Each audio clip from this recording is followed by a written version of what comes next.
Bakit po ba nag-iiba-iba ng kulay ang damit ng pari? Ang tawag po sa kulay na ito ay liturgical color. Ang pari po ay nag-iiba-iba ng kulay ng damit batay sa tinatawag nating liturgical calendar.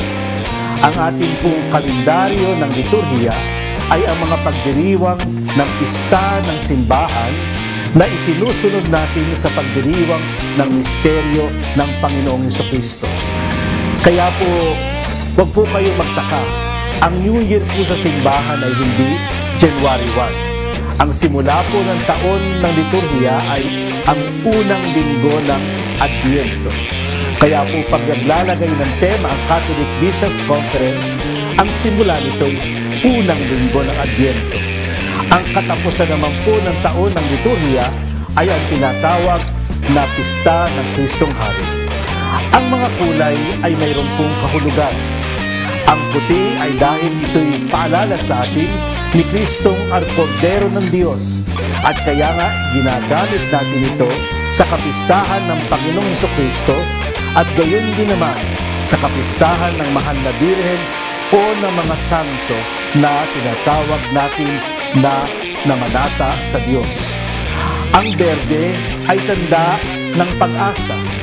Ang rosas naman ay tanda ng pagsasaya. Ang tinatawag nating lila ay tanda ng pagsisisi ng kasalanan o ng pagluluksa kung minsan.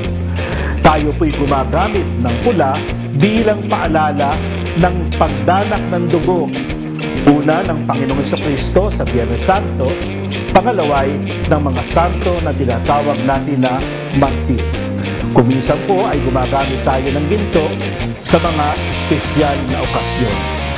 Kaya po pag kayo'y papasok sa simbahan at makikita ninyo ang kulay ng damit, nagbibigay din po ito sa atin kumbaga kung ano ang panahon sa simbahan. Ito ba'y pangkaraniwang panahon? Berde po ito. Ito ba'y mga linggo ng Adviento at linggo ng Kwaresma? Ito po ay lila. Ito ba'y linggo ng pagkabuhay at linggo ng panahon ng Pasko? Ito po ay puti.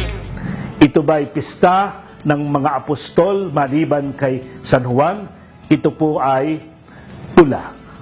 Ang mga kulay na ito'y inaanyayahan po tayo na higit na ilagay ang ating pagninilay, ang ating pagdiriwang sa diwa na ibig iparating sa atin ng inang simbahan. Yan po ang dahilan kung bakit iba-iba ang kulay ng mga damit ng mga pari at gayon din yung kulay ng harap ng mantel sa simbahan. Bagamat yung pong ibabaw nito'y kulay puti. Kung makikita ninyo'y napakagandang tingnan at sana nga po'y tayo'y maging bahagi ng tinatawag na pagdiriwang ng taon ng liturhiya. Huwag po nating kalilimutan ang pananampalataya natin kaakit-akit basta itanong mo lamang kung bakit.